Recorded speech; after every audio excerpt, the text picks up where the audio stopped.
세무사가 명쾌하게 답변해 드리겠습니다. 이 시간 유튜브로도 함께합니다.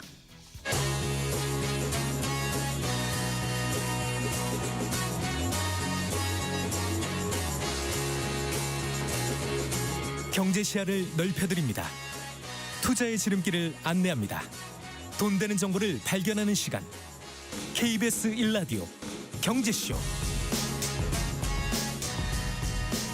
먼저 오늘의 주요 경제 뉴스부터 정리해드리겠습니다. 경제 뉴스 브리핑 손서구 경제평론가와 함께합니다. 어서 나오십시오. 네, 안녕하십니까. 안녕하세요. 자, 오늘도 코스피가 강세를 이어가면서 5,800선마저 네. 돌파했습니다. 네, 이게 설 연휴 기간 묶여있던 매수세가 한 번에 지금 폭발하는 것 같아요. 매우 강한 장이 연출되고 있고 이게 이제 미장의 움직임과도 상관이 없습니다. 간밤에 미장 같은 경우 이란 공습 우려를 반영하면서 네. 하락세로 마감했는데 여기에 그렇죠. 뭐 전혀 아랑곳하지 않고 코스피는 코스피의 길을 계속해서 가고 있어요. 오늘도 코스피 2.31% 많이 올랐습니다. 5,808.53 종가 찍었고요. 코스닥은 0.58% 하락한 1,154포인트를 기록을 했습니다. 네. 코스피가요 어제 5,700, 오늘 이제 5,800 이렇게 차례로 통과를 해내는 저력을 보여주면서 이제 5,800 돌파했으니까 뭐 6,000 6,000까지 뭐 200포인트 정도만 남겨둔 거잖아요. 진짜 가시권 안에 들어온 네. 거죠. 오늘도 수급을 보면 강력한 매수 주체로 기관이 나섰습니다. 네. 유가증권 시장에서만 1조 6천억 원의 매수 우위를 보여줬습니다. 오늘도 뭐 반도체가 강했는데 최근에 반도체 투톱 중에서 삼성전자가 유독 강했는데 오늘은 SK하이닉스가 네. 강했습니다. 6%대 강세를 보이면서 삼성전자를 압도했고요. 이 밖에도 오늘은 오랜만에 조방원, 조선 방산 원정 섹터에 강한 매수세가 유입되면서 네. 강세장을 견인하는 모습이었습니다. 지금 증권사들이 제시하는 코스피 목표치가 상단이 계속 열린 모습입니다. 7,000포인트 얼마 전에 그 제시한 증권사가 있었는데 네. 어제는 7,900포인트까지 상단을 올해 1년 목표치를 제시한 곳도 나왔습니다. 네. 자, 지금 다주택자 대출 연장과 대환대출 규제를 검토할 것을 이재명 대통령이 지시했습니다. 네, 이재명 대통령 오늘 기존 다주택자들에 대한 대출 연장, 대환 현황과 이에 대한 규제 방안을 검토할 것을 내각과 비서실에 지시했다고 밝혔습니다. 이 대통령이 이제 설 연휴 전에 이 다주택자의 대출 연장이 형평성에 어긋난다 이렇게 문제 제기를 했고 여기에 따른 구체적으로 행동에 나선 모양새입니다. 금융당국이 발빠르게 움직이고 있습니다. 설 연휴 직전인 13일에도 이 다주택자 대출 만기 연장과 관련해서 긴급 점검회의를 열었고 어제도 여신 기업 금융권 기업 여신 담당 임원들을 소집해서 대출 현황이나 만기 연장 관행을 점검하는 2차 점검 회의도 열었고요. 금융감독원은 오늘 다주택자 대출 대응 TF를 설치해서요. 네, 첫 회의 킥오프 회의를 개최했습니다. 그래서 앞으로 다주택자나 임대 개인 사업자 등 이 다주택자 관련 대출 현황을 업건별로 면밀히 살펴볼 예정입니다. 그래서 지금 어떤 방식의 규제가 구체적으로 거론되고 있는 건가요? 네, 지금 타겟이 될 것으로 보는 거는 이제 주거용 임대사업자 대출에 대한 부분입니다. 네. 기존에는 이런 주거용 임대사업자 대출이 3년에서 5년 만기가 되면 그 뒤에도 이제 1년 단위로 관행적으로 연장이 돼 왔었거든요. 네. 이러한 자동 연장 관행을 손보는 방안이 거론이 됩니다. 구체적으로 보면 이제 만기 연장을 할 때에도 최초 대출을 받았을 때 적용되는 이자 상환 비율이라는 게 있어요. RTI. 네. 이것도 역시 만기 연장 때에도 동일하게 적용하는 방안이 유력하게 검토됩니다. 이 RTI라는 거는 이제 임대 사업자가 벌어들인 임대 수입으로 대출 이자를 얼마나 감당할 수 있겠냐. 네. 요걸 이제 비율로 따지는 겁니다. 그래서 비규제 지역은 보통 1.2. 네. 규제 지역은 1.5. 네. 그래서 이제 비율이 올라가면 그만큼 대출 한도가 이제 줄어들게 되죠. 네. 네. 요게 이제 아까 말씀드린 것처럼 최초 대출 시에만 이게 적용됐던 기준인데 네. 지금 거론되는 방안은 연장할 때도 네. 동일하게 이거 RTI 비율을 적용을 해서 연장 절차도 거의 재심사 수준으로 강화하는 효과 가져올 것으로 예상이 되고 있습니다. 네. 자, 그리고 지난해 가계빚이 또다시 사상 최고치 기록했다고요? 네, 한국은행이 오늘 지난해 4분기 말 기준 가계신용 자료를 발표했습니다. 지난해 4분기 말 가계신용 잔액 1978조 8천억 원, 전 분기 말 대비 14조 원이 늘었습니다. 전 분기, 그러니까 3분기 말에 비해서 증가폭은 축소는 됐는데 여전한 증가세. 그리고 7분기 연속 늘면서 역대 최고치를 다시 갈아치웠습니다.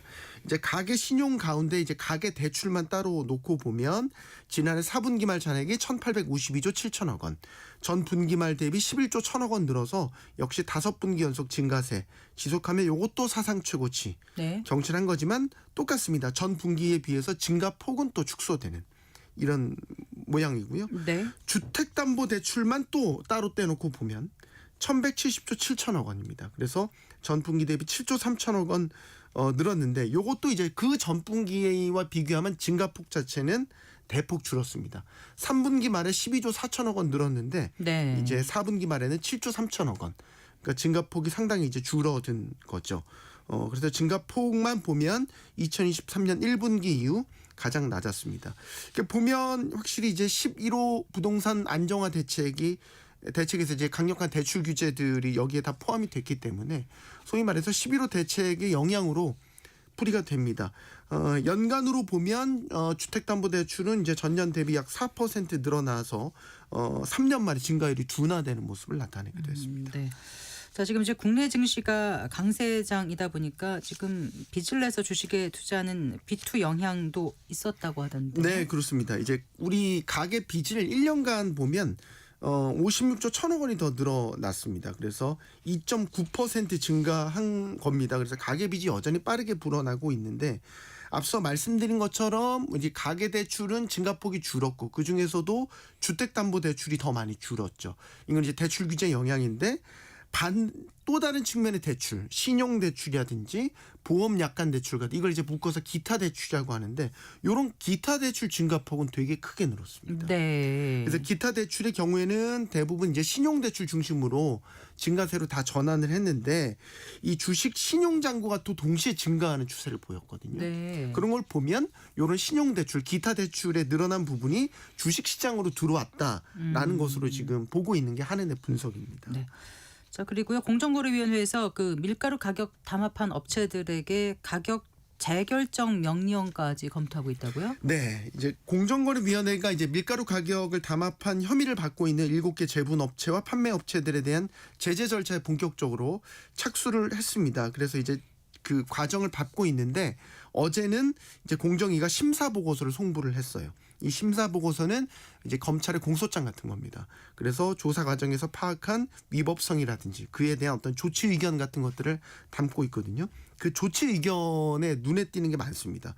일단 역대 최대 규모의 과징금이 부과될 것임을 예고한 바가 있죠. 그래서 그 관련 법령에 따라서 그 담합한 매출액의 20%까지 과징금을 부과할 수 있고 이런 기준들을 적용해서 이번에 7개 업체에 부과 가능한 과징금은 1조 1,600억 원 수준입니다. 네. 근데 이제 여기서 눈길을 끄는 거는 과징금 외에도 공정위가 가격 재결정 명령을 조치 의견으로 제시를 했어요. 이제 가격 재결정 명령은 담합으로 왜곡된 가격을 다시 이전 수준으로 다시 되돌리는 걸 말하는 이런 거거든요. 가격 재결정 명령이 내려진 거를 최근에 본 적이 없는 것 같아요. 네. 네. 이게 이제 20년 만에 다시 이 카드를 꺼내 든 겁니다. 네. 2006년에 당시에도 밀가루 담합 때도 그때 이제 가격 그 재결정 명령을 내리고 20년 동안 없다가 이번에 다시 나온 겁니다. 공정위는 이 민생과 밀접한 품목에 대해서는 실효적인 행위의 회복이 필요하다는 판단 하에 이 가격 재결정 명령을 포함시켰다 이렇게 밝혔습니다. 그런데 네. 이제 이 가격 재결정 명령이 실제로 적용이 되려면 그 요건이 되게 까다롭더라고요. 예를 들어서 이제 담합 행위가 그 조사 과정에서도 계속해서 있어야 돼요. 아하. 근데 보통은 공정위가 조사한다. 그럼 이제 겁나니까 가격 뭐 인하한다라든지 이런 조치를 취하지 않습니까? 그리고 이제 이게 가격 결정이 어떻게 보면 정부가 직접 개입하는 거잖아요. 네네. 그러니까 이런 점도 사실 부담 요인이죠. 그래서 20년 동안 사실 이 카드를 꺼내들지 않은 건데 이럼에도 불구하고 공정위가 지금 다시 가격 재결정 명령까지 꺼내든 거는 네. 밀가루 담합과 같은 민생 물가와 직결된 사안에서는 엄격한 잣대를 적용하겠다 이런 의지로 해석이 되고 있습니다. 네, 잘 들었습니다. 고맙습니다. 감사합니다. 경제뉴스 브리핑 손석우 경제평론가와 함께했습니다.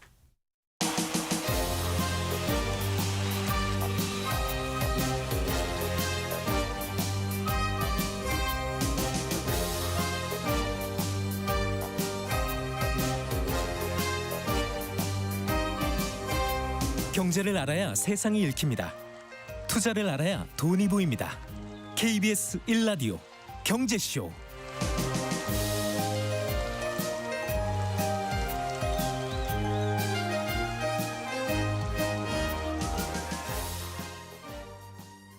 아, 4시 16분입니다. 세무상담 무엇이든 물어보세요 코너 순서가 돌아왔습니다. 생방송 도중에 성기영의 경제쇼 홈페이지 청취자 게시판에 세금과 관련된 질문 남겨주시거나 상담 내용을 샵 9730으로 문자 보내주시기 바랍니다. 짧은 문자 50원, 긴 문자 100원, 어플리케이션 콩은 무료입니다. 실시간 전화 상담 원하시는 분은 서울전화 02-368국에 1002번, 1003번으로 전화 주시면 안순남 세무사가 명쾌하게 답변해드리겠습니다.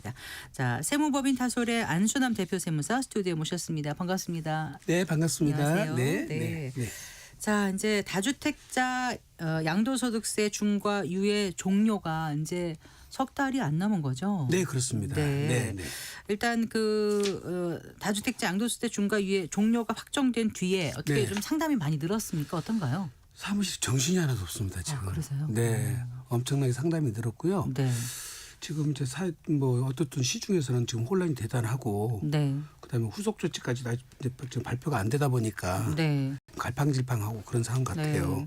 그리고 이제 어떤 분들은 이제 본인 이제 다주택 중과 대상도 아닌데 네. 예, 그냥 전국에 있는 주택수를 다 계산해 가지고 네. 네, 그래 가지고 중과세라고 본인이 생각하고 네. 내놓고 오신 분도 계시고. 아, 예. 이미 매물로 내놓고. 맞습니다. 예. 네. 그래서 제일 중요한 거는 네. 본인이 해당이 되는지 안 되는지. 네. 그다음에 처분 순서에 따라서 여러 가지 방법이 또 있거든요. 아하. 그다음에 이걸 또 중과세도 또 여러 가지를 보면 이제 그 주택주 처분 순서하거나 또는 세대별로 주택수를 줄이는 방법도 있어요. 얼마든지. 네, 네. 그래서 그거를 절세할 수 있는 방법들이 있는데 네. 전문가하고 반드시 상담을 하시고 하셔야 되는데 네. 개인이 스스로 판단하시고 결정하셔서 하시는 거는 굉장히 지금 잘못된 판단일 수가 있습니다. 그럼 다주택자 중과 유예 종료 대상이 아닌 것은 어떤 것들인데요? 아니 이제 그러니까 예를 들어서 네. 주임사 등록이 되어 있으면 네. 그건 주택수에서 빼지게 돼 있지 않습니까? 네, 네. 이제 그런 것들이 있는데도 불구하고 제외 규정들을 모르니까 주택수를 다 집어넣어버리고 네. 지방에 있는 저가 주택들은 여기 저가는 해당이 얼마 안 돼요. 정도인데요, 가격이? 예, 3억 이하입니다. 3억 이하에 샀는데 3억 이상 지금 올라 있으면 그건 대상이 공시 됩니까? 가격으로 따지거든요. 아. 그러니까 가격으로 따진 시가도 아닌데 네. 그런 경우에 대해서 잘못 판단해가지고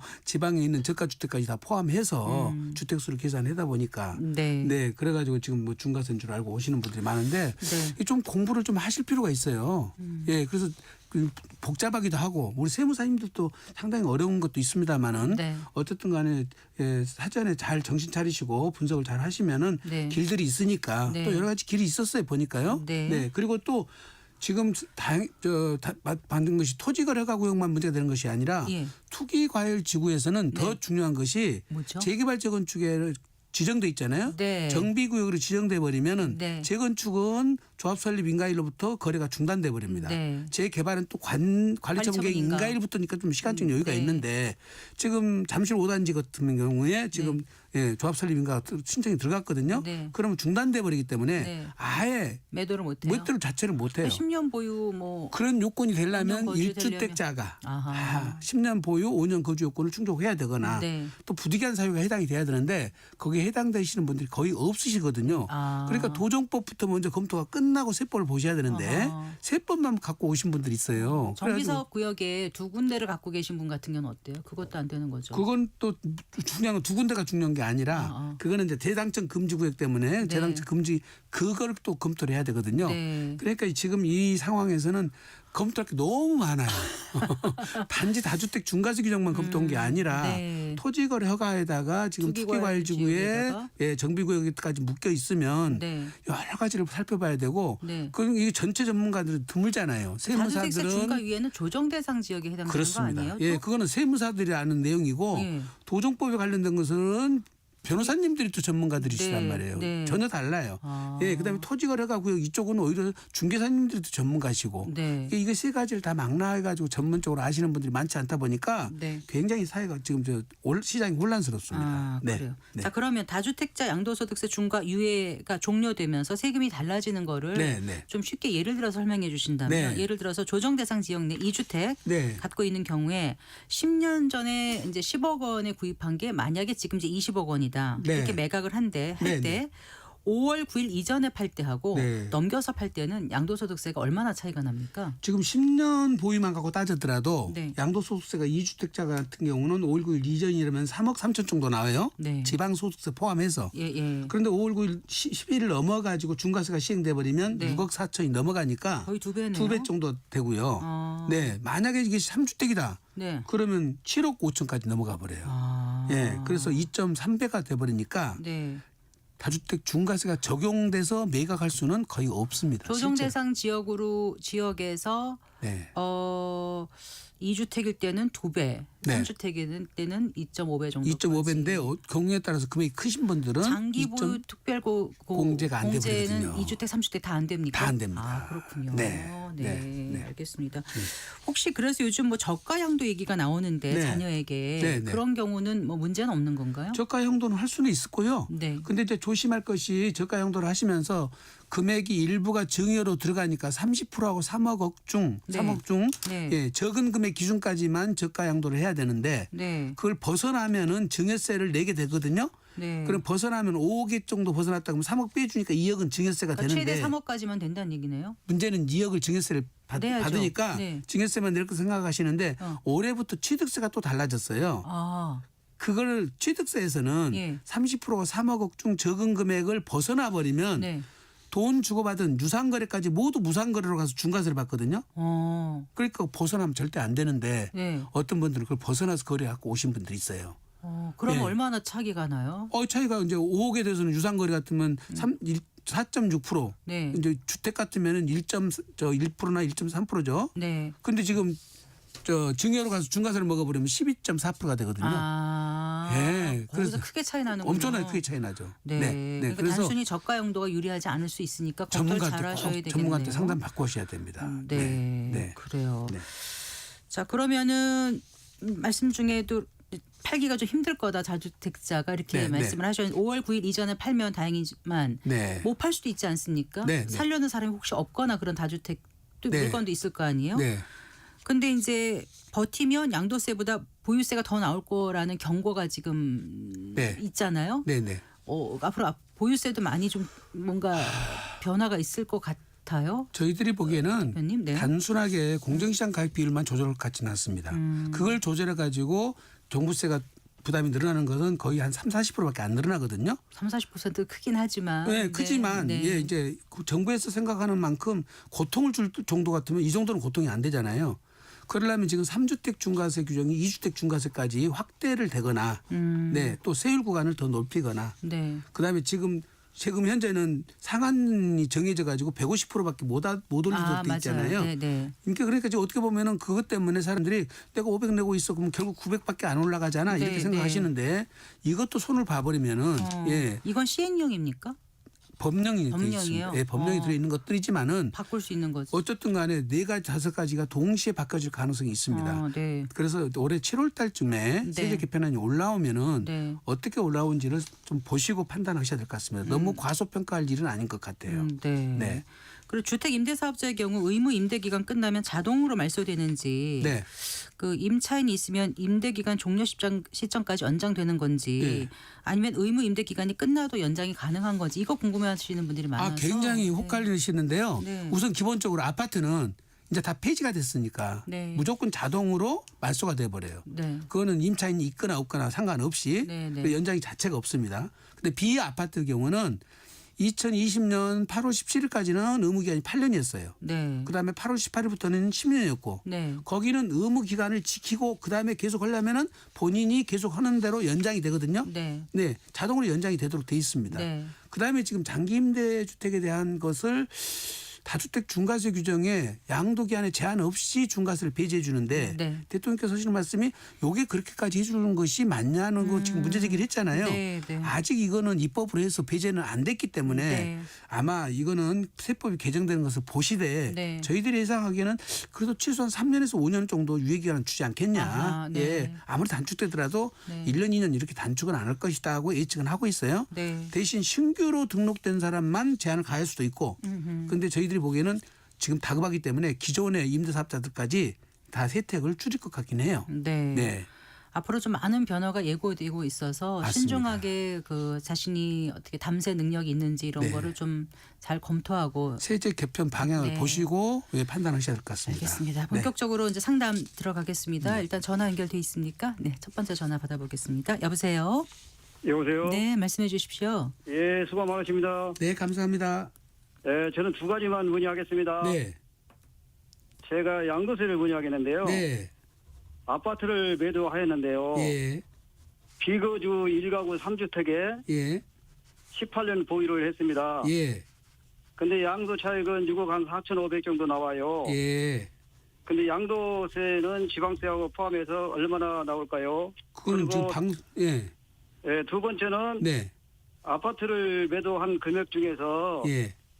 두 동생에게 각각 2억씩 지금 증여를 하려고 하거든요. 네. 근데 증여세는 얼마나 될까 그것도 궁금합니다. 우선 아파트 양도소득세는 예, 대충 계산해가지고 6억 4천 지금 500 정도 나왔다 그러면은 세금으로 따지면 1억 한 5, 6천 정도 나올 것 같고요. 예, 예. 양도소득세는 그건 정확히 계산해 예. 보셔야 될 거고 증여는 2천만 원 정도 2억 정도 증여를 하면은 예. 3천만 원 정도 나올 겁니다. 3천만 원이요? 네네네. 아, 네. 그럼 한 가지만 더 물어보겠는데요. 네. 지금 그 매도를 하게 되면 우리가 부동산비를 지금 수수료를 주지 않습니까? 네. 그걸 양도세 신고할 때 그걸 첨부해도 됩니까? 그거는 취득가액이 내가 실질거래가액으로 입증됐을 때는 중개수수료도 필요경비를 빼주는 거고요. 예, 예. 만약에 취득가액이 불분명해서 환산가를 적용할 때는 비용도 실질거래가액을 안 빼주니까 예, 예. 네, 일단은 증빙을 챙겨서 가지고 가셔서 세무사님한테 예, 사전에 상담 한번 받아보셔야 될 것 같습니다. 예, 네. 예, 예. 고맙습니다. 네, 감사합니다. 네. 네. 다음 전화 한 통 더 받아볼까요? 여보세요. 여보세요? 네, 안녕하세요. 어떤 게 예. 궁금하십니까? 예, 제가 두 가지만 여쭤보겠습니다. 네, 네. 예, 시세 10억짜리 아파트 구리시에 있는데 네. 제가 상속을 받게 되면 그 상속세를 내야 되는 네. 문제하고요. 네. 30년 동안 같이 어머님하고 모시고 살았어요. 네. 그리고 저 문제가 또 하나는 저희 집사람이 네. 집사람 이름으로 저기 신림동에 빌라를 저희 장인 장모님이 사시고 계시거든요. 예. 그러면 제가 상속세를 낼 때 이것도 문제가 되는지 그거를 네. 좀 여쭙고 싶어요. 네. 지금 아내분이 뭐 저기 장인 장모가 갖고 있다는 신림동 빌라는 현재 소유를 장인 장모님 하고 계신 거잖아요. 아니요. 저희 집사람 이름으로 되어 있어요. 아, 예. 그리고 이 집은 저희 어머님 이름으로 돼요. 예. 아, 근데 상속을 받게 될 때 네. 문제가 될 것 같아서 여쭤보는 지금 아버님이 살아 계시나요? 생전에 아니요, 돌아가셨어요. 돌아가셨잖아요. 예. 그러면 기본공제 일괄공제 5억밖에 못 받거든요. 아, 5억을 예. 초과하는 돈은 상속세는 내셔야 되는데 예. 그거는 이제 5억 정도 같으면 세금은 8, 9천밖에 안 되니까 예. 거기에 이제 지금 채무가 있거나 다른 비용을 예. 빼고 계산한 거니까 디테일한 걸 한번 정확히 해보시고요. 예. 지금 예. 10억에 대해서 동거 상속을 공제를 받아야 될 때는 내가 무주택자여야 되는데 예. 이미 아내가 1주택을 갖고 계시기 때문에 예. 그 공제 혜택을 못 받고요. 예. 또 한 가지는 어머니 집을 예. 내가 상속을 받을 때 내가 무주택자면 예. 취득세 자체가 0.96% 특례가 적용돼요. 예. 근데 이게 1주택을 갖고 계셔버리면 3.16%짜리 높아져요. 그래서 아내 명의로 되어 있는 이 빌라를 갖고 계시는 예. 것이 맞는 건지도 한번 고민해 보셔야 돼. 아, 예, 예. 실익이 별로 없을 것 같으면 이걸 처분하시고 예. 그 세제 혜택을 받는 것도 유리할 수도 있으니까 비교를 한번 해보셔야 됩니다. 예. 네, 그러면 네. 이게 처분하면은 저기 낼 세금이랑 네, 처분 안 하고 낼 세금이랑 차이가 큽니까? 그거는 이제 비교를 해봐야죠. 예, 아, 단순하게 볼 많이- 필요 없고. 네, 예, 예. 신림동에 있는 빌라가 얼마짜리인가요? 3억이요. 3억짜리. 지금 시세가 3억. 누가 살고 계세요? 장인 장모. 장인 장모. 장인 장모 살고 계시면 팔 수도 없네. 예. 네. 그렇죠. 한번 고민을 해보세요. 이거는. 아, 네, 이거는 네. 고민을 하고 네, 일단은 세금은 내야 된다는 얘기네요. 그렇습니다. 5공제도 빼고. 일단은 제가 볼 때는 그냥 예. 이건 명의 변경을 하는 것보다는 갖고 예. 계시는 것이 오히려 나을 것 같습니다. 명의 변경 절차가 세금이 예. 좀 너무 나오니까. 아, 예. 네. 네. 아, 예. 감사합니다. 네. 네. 네. 자, 이번에는 유튜브에 올라온 질문입니다. TV-XW4TP 님의 질문입니다. 다주택자의 양도소득세가 5월 9일까지만 유예된다고 하던데 그렇게 되면 그 이후에는 다주택자 양도소득세가 82.5%로 올라가게 되는지요. 오피스텔이 주택이 돼서 다주택자가 돼버렸는데 5월까지 매도가 어려울 것 같습니다.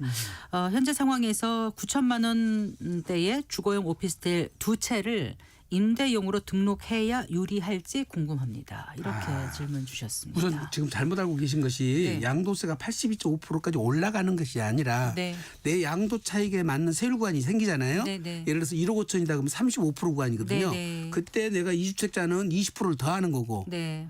3주택자는 30%를 더하는 거예요. 네, 네. 82.5%까지 가지는 않겠죠. 네. 예, 두 번째 오피스텔은 언제 취득했냐가 중요한데 네. 이 취득한 날짜는 지금 이제 거주주택 상관없지만은 네. 지금 양도하는 집이 2년 이상 거주를 해야 되고요. 이제 이거 비과세를 받으려면 네. 오피스텔을 주택임대사업자 등록을 하려면은 네 공시 가격 자체가 6억 원 이하기 때문에 혜택은 받을 수 있을 것 네, 같아요. 9천만 원대라고 네, 하셨으니까요. 그러니까 네.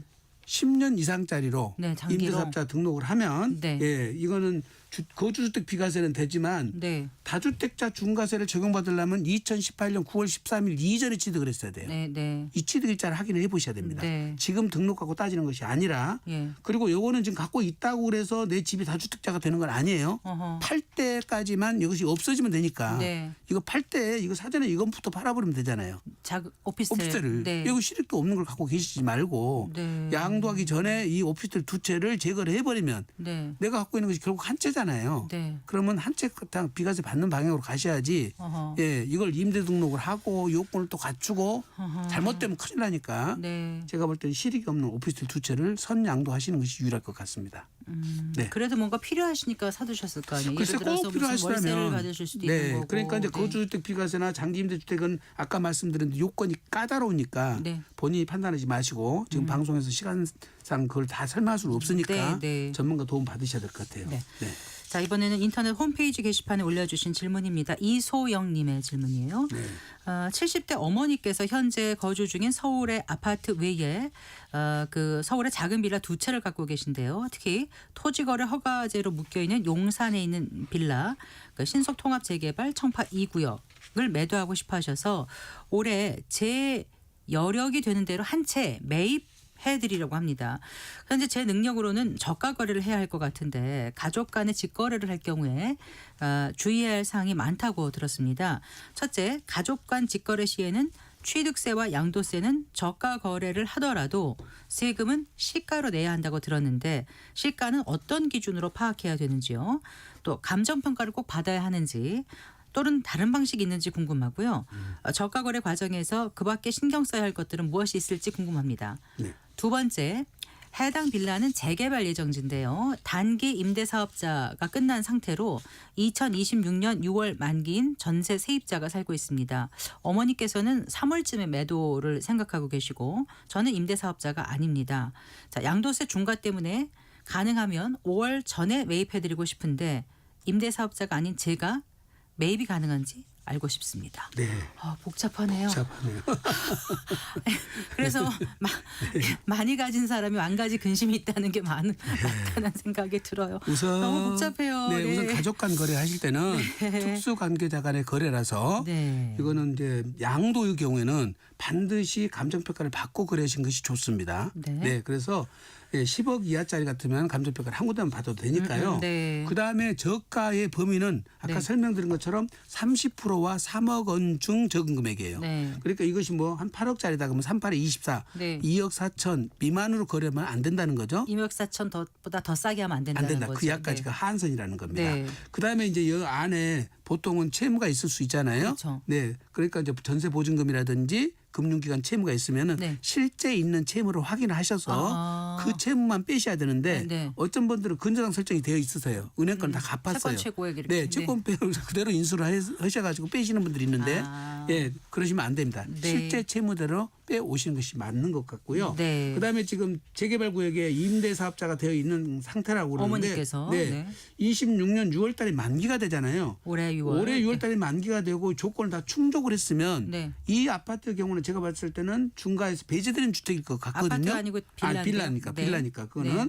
그러면 이거는 의무 기간만 충족을 했으면은 네. 6억 이하일 거고 5% 상한만 지켰으면 네. 예 그거는 장기 임대주택으로서 세제택 대상이 되거든요. 아. 그러면 이 자체가 다주택자 중과세 적용이 안 되거든요. 아. 네, 그래서 지금 굳이 빨리 하시려고 하지 말고 그리고 본인이 굳이 매입할 필요도 없고. 그렇습니다. 5월 10일 지나도 네. 예, 중과 배제는 계속 되고 있거든요. 아하. 그다음에 기존 주택을 갖고 있는 집이 2년 이상 또 거주를 했다면 네. 그 집도 비과세가 또 가능하거든요. 기존 주택 갖고 계신 곳에는 사셔야 되는 거죠. 그렇습니다. 거주, 거주가 필수죠. 그렇습니다. 네. 2년 이상 거주를 했다면 네. 그러니까 두 채 중에서 어. 꼭 이거를 먼저 갖고 올라오지 마시고 아. 예.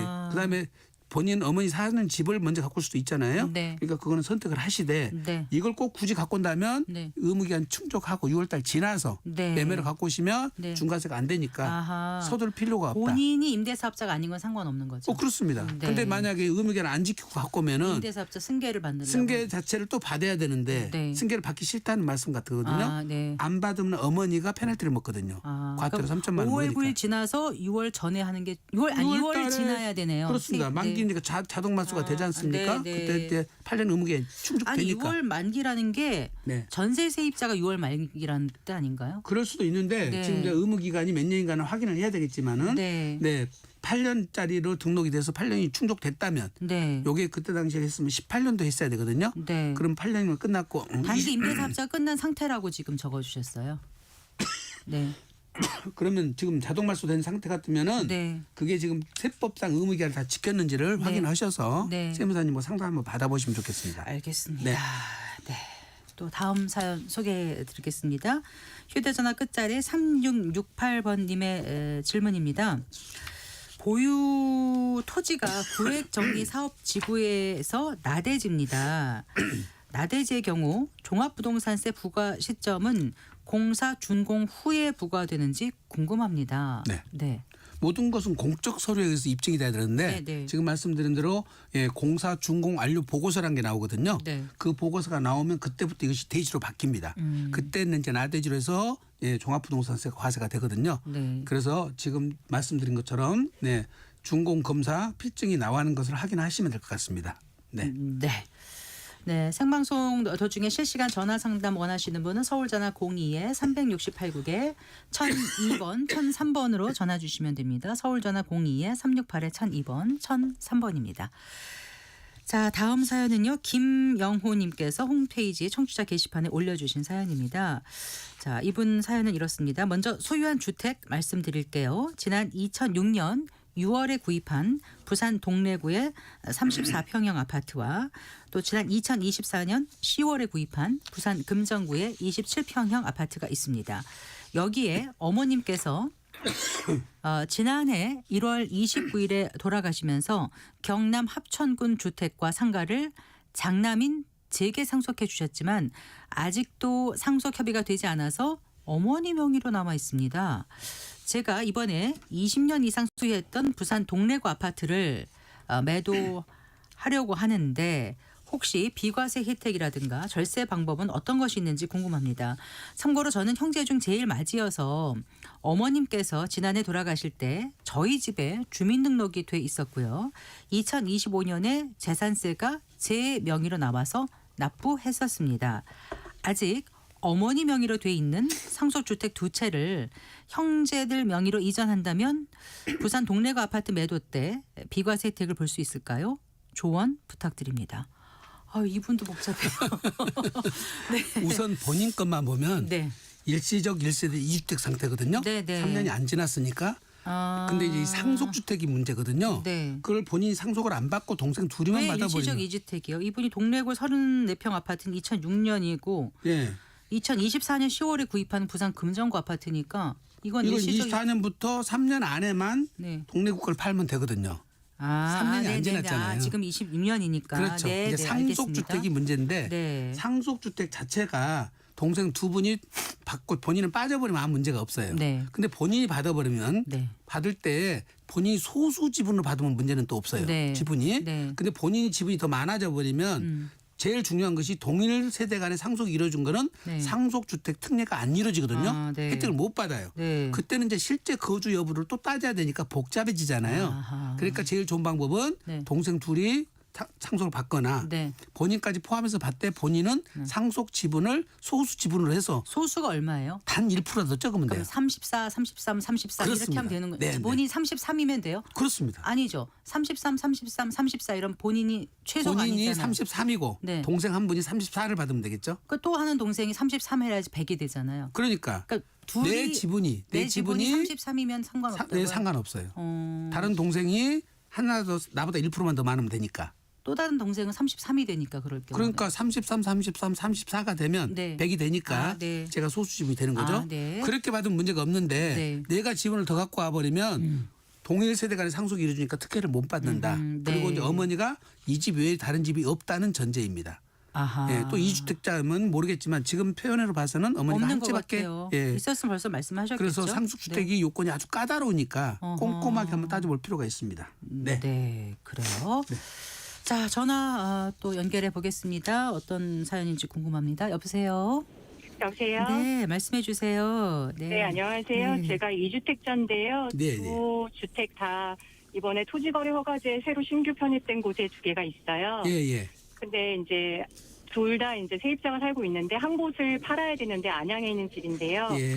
그 집을 팔려고 하는데 그 세입자가 7월까지 이제 저희가 계약갱신 안 하고 지금 2년차째로 살고 계시거든요. 네, 네. 그런데 저희가 이제 집을 팔면은 그 집을 이제 팔아야 되는데 네. 5월 9일 이전에 네, 네. 그럴 경우에 그 토지거래 허가 그 신청을 구청해야 되잖아요. 네, 네. 그럴 경우에 세입자가 이제 안 나가신다고 하면은 근데 제가 알기로는 이번에 정부에서 그 계약갱신을 안 해도 된다. 만약에 그 집이 팔리게 되면 네, 네. 그런 얘기를 들었기 때문에 네. 만약에 토지거래 허가를 받으려면 세입자로부터 나가겠다라는 그 허가를 받아야 되는 건지 안 받아도 그냥 팔 수 있는 건지 되게 궁금하거든요. 이거는 세법이 아니라서 네. 제가 네. 대답할 말씀은 아니지만 제가 네. 일반적으로 알기로는 지금 말씀드린 대로 매매가 이루어지고 매수자가 입주를 한다면 계약 네. 갱신권을 못 쓰는 걸 알고 있거든요. 네네. 네. 그래서 그분은 나가셔야 돼요. 그건 강제로 안 나간다고 그러면 이제 그건 법적도 어떤 문제가 생기겠지만 네. 네. 그거는 일단 구청에 2년은 사신 건가? 2년은요? 2년을 살았겠죠. 네네. 네. 7월이 만기입니다. 그러니까 계약 갱신권을 지금 쓸 수 있는 권한은 있는데 제가 계약 네. 갱신권 쓰기 전에 매매를 했다는 거지. 네. 그럼 매수자가 입주를 할 예정이라서 네. 원래 계약 네. 갱신권을 쓰시면 안 되는데 네. 이제 그것에 대한 법적 문제는 아마 전문가한테 상담 받으셔야 돼요. 따로. 네. 아, 네. 세무적 네, 문제는 네. 아닙니다. 그거는. 네. 아, 네네. 알겠습니다. 네. 감사합니다. 네. 답답해서 연락 주신 것 같은데 좀 더 복잡하네요. 확인해 보셔야 네. 될 것 같아요. 네, 네. 전화 한 통 더 받아볼까요? 여보세요. 여보세요? 네, 어떤 게 궁금하십니까? 아, 예. 다른 게 아니고 저는 제가 2주택을 갖고 있는데 예. 아파트 두 개를 갖고 있는데 하나를 예. 이제 하나가 4월 달에 이제 만기가 돼서 세입자가 이제 나가게 됐어요. 예. 나가게 됐는데 저희 이제 자녀 중에 이제 결혼한 자녀가 있는데 예. 그 자녀가 그 집을 매매를 해서 예. 살려고를 하거든요. 예, 예. 그러면 이럴 때 뭐 어떤 양도세라든가 이런 네. 것들은 어떻게 주는 건지 그런 네. 걸 좀 알고 싶어서. 일단은 정상 거래만 하면 되니까요.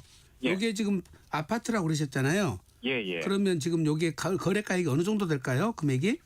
거래가격은 얼마 안 됩니다. 한 1억, 한 2억. 아, 금액은 1억 한 높지 8천 정도 않네요. 됩니다. 예, 네, 예. 네, 네. 그러면 자녀의 원천으로 해서 돈이 예. 아버지한테 지급을 하고 예. 계좌이체해서 거래를 하신 다음에 예. 그 거래를 하시면 정상적으로 거래하면 될 것 같은데요. 이거는? 네, 다른 네. 뭐 그런 그 세금이라든가 이런 것은 부과되지 않는가요? 아니지. 아버지가 집이 두 채라서 양도소득세는 아버지가 내야 되겠죠. 양도소득세를. 네, 네. 아버지가 양도소득세 내야죠. 그럼 몇 프로 정도 되나요? 그 정도면? 지금 살 때 얼마 주고 사셨어요? 그거 살 때 1억 8천요. 그럼 1억 8천 사가지고 지금 거의 안 남았잖아요. 예, 예. 양도 차익이 발생하지 않으면 세금은 거의 없어요. 아, 그렇습니다. 네, 차익이 발생을 예. 해야 됩니다. 네, 그러면 다른 조치는 뭐 알겠습니다. 네, 그 그건 말씀입니다. 걱정 안 해도 될 예. 것 같습니다. 네. 다음 전화 또 기다리고 있습니다. 여보세요. 네, 여보세요. 네, 어떤 게 궁금하세요? 네, 수고 많으십니다. 네, 감사합니다. 네, 두 가지인데요. 네, 네, 어머니께서 작년 6월에 돌아가셔서 제가 작년 11월 달에 단독 상속 이전을 받았습니다. 예. 그 이제 저는 이제 거기 비거주 상태로 돼 있고 이제 상속 이전이 돼 있는데 요번에 요런 그런 다주택 그게 포함이 될까요? 상가주택입니다. 어디에 있는 거예요, 이게요? 강원도입니다. 강원도. 예, 강원도 정선인데요. 예, 얼마짜리예요, 이게? 이게 공시지가랑 제가 이제 다시 제가 상속 이전 받을 때 다시 제가 새로 감정을 받아서 지금 8억 500으로 감정을 받았고요. 예. 네, 공시지가는 그거보다 훨씬 훨씬 적겠죠? 예, 우선 적죠. 기본 요것 말고 선생님이 갖고 있는 집이 몇 채를 갖고 계세요? 저 앞으로는 없고 저희 집사람으로 24평 아파트가 대구에 있습니다. 한 채 있어요. 예. 그러면 제가 기존 갖고 있던 집을 예. 양도를 하면 이 어머니 집은 주택수에서 빠지기 때문에 예. 어머니는 이거 집 한 채밖에 없으셨잖아요. 네, 그렇죠. 그리고 상속 받을 때 동일 세대가 아니었고. 예, 그렇죠. 그러면 지금 사모님 갖고 있는 그 집을 양도할 때는 이 상속 주택은 주택수에서 빠지거든요. 안 들어가거든요. 그게 비과세가 네. 되겠죠? 네네. 네. 상속 주택을 먼저 파는데 요거는 지금 그 지방에 있기 때문에 예. 공시 가격 3억이 안 넘어가면 주택의 중과 대상이 아니라서 네네. 네, 언제든지 중과세를 안 받으니까 상관없습니다. 네, 그리고 한 네. 가지 더는요. 네. 이제 상속세 신고는 해놨는데요. 네.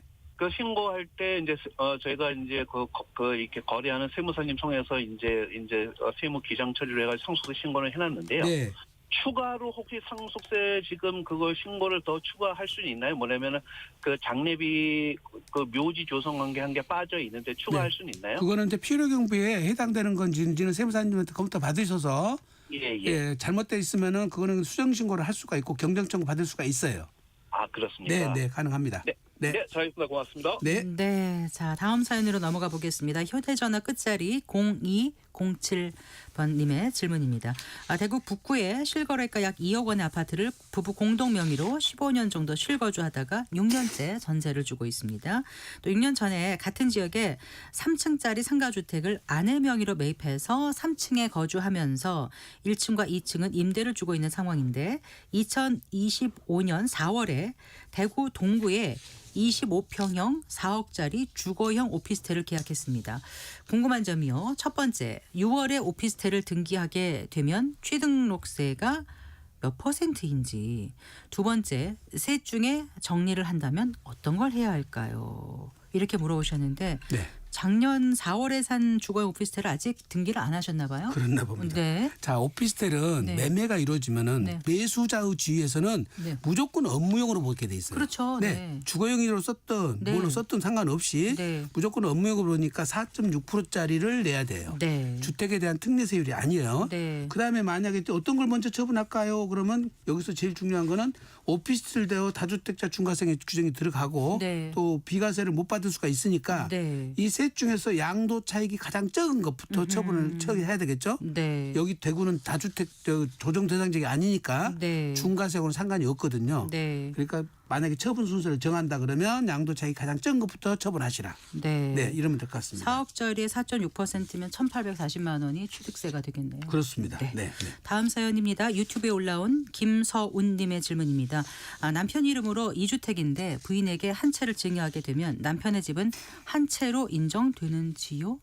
이렇게 물어보셨는데 이게 이제 그러니까 세법의 개념 없이 이렇게 물어보시면 네. 자, 양도소득세에서는 세대 간으로 따지니까 네. 1세대 2주택자거든요. 네. 종합부동산세는 인별로 인별이니까. 따지니까 네. 한 채씩 갖는 거죠. 종합소득세는 네. 과세 대상을 판단할 때는 세대가 부부간에 합산을 해요. 그때 2주택자가 네. 월세를 받는 거는 합산해서 월세를 받으면 종합소득세 신고를 해야 돼요. 네. 대신 신고를 할 때는 각자 따로따로 해야 돼요. 아이고 복잡해요. 정리가 되셨는지는 모르겠지만 네, 네. 어쨌든 간에 게 지금 여기서 헷갈리시니까 네. 질문을 하시는데 네. 세목마다 다르게 규정하고 있다.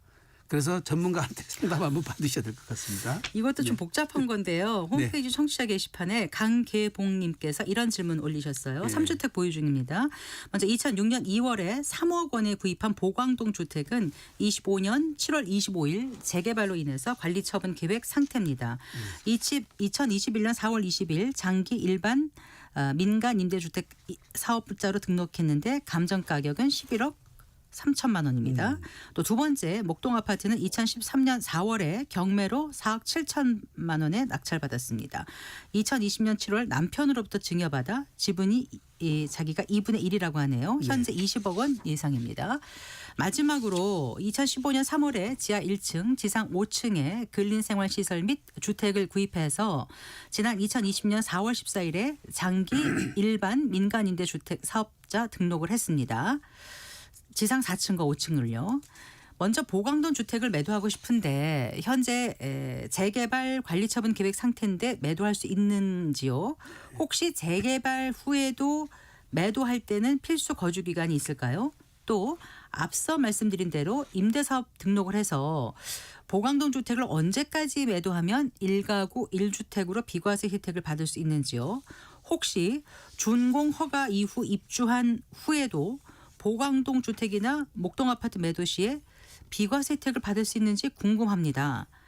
만약에 5월 9일 전에 매도해야 할 경우 보광동, 목동 중에 무엇을 먼저 팔아야 할까요? 금방 정리되셨습니까, 대표님? 우선 기본적으로요. 네.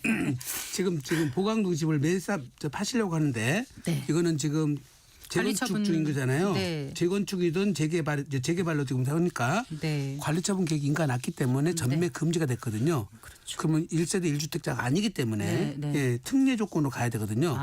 그 중에 이제 하나 있는 것이 사업 지연이 됐을 때 해주는 게 있어요. 네. 그 사업 지연은 착공일로부터 3년 안에 준공이 안 났으면 네. 그 사이에 할 수는 있어요. 네. 내면 할 수 있는데 중요한 거는 요거는 주택의 경우에 관처가 나버리면은요. 이거는 네. 조합은 입주권으로 변해버리잖아요. 네. 그러면 취득일로부터 관처일까지 발생한 양도 차익만 장기보유 특별공제가 되고 나머지는 안 되는 관처일 거예요. 이후권은 안 돼버려요. 네, 네. 그래서 양도소득세가 엄청나게 많이 나와버립니다. 엄청나게요. 네, 준공 떨어진 것하고 떨어지기 전에 파는 것하고 떨어진 다음에 파는 것하고 네. 세금 차이가 기본적으로 두세 번 차이 나요. 그거 언제 팔아야 된다고요? 준공 떨어지고 난 다음에 팔아야죠. 아하. 근데 문제는 준공 떨어진다면은 요거는 지금 다주택자 중과세가 돼가지고 문제는 지금 중과세 적용돼 버리죠. 네. 근데 지금 밑에 있는 것이 임대돼 있으니까 이는 빼고 온다 하더라도 네. 2주택 중과세를 먹어요. 네. 대신 조합은 입주권을 매각을 하면 네. 중과세는 안 돼요.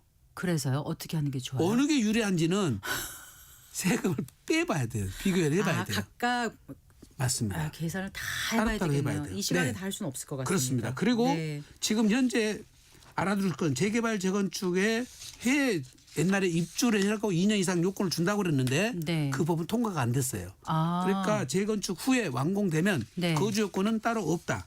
네, 상각을 해도 상관없습니다. 그다음에 이제 보강동 이 집은 네. 그다음에 임대사업자 등록을 했다가 자동 말소가 됐잖아요. 네. 이건 자동 말소가 아니라 직권 말소예요. 네. 직권 말소가 되면서 다시 완성된 집이 네. 단독주택이 아니라 연립주택이어야 되는데 네. 이거는 연립주택이 아니라 아파트잖아요. 아파트잖아요. 재등록이 불가능해요. 그러니까 임대에 대한 혜택이 모두 사라졌어요. 근데 이분은 지금도 임대에 대한 것이 다 있는 있는 것처럼 줄을 알고 계셔요. 이분 정말 고민이 많으시죠. 고민이 많으셔요. 그러니까 네. 전문 세무사님한테 직접 상담 한번 받아보셔야 될 것 같습니다. 알겠습니다. 오늘 세무상담 여기서 마무리해야 될 것 같아요. 네. 잘 들었습니다. 감사합니다. 네. 세무법인 다솔의 안수남 대표 세무사와 함께했습니다. 안수남 세무사와 함께하는 세무상담 코너는 3월 다음 달 13일 금요일에 다시 찾아뵙겠습니다. 세금 관련해서 궁금한 내용 있으신 분들은 성기영의 경제쇼 홈페이지 청취자 게시판에 질문 남겨주시거나 짧은 문자 50원, 긴 문자 100원 드는 샵 9730으로 상담 내용 문자 보내주시면 3월 13일 금요일에 안수남 세무사가 명쾌하게 답변해드리겠습니다. 마칠 시간입니다. 성기영의 경제쇼 오늘 순서 여기까지입니다. 아나운서 성기영이었습니다. 고맙습니다.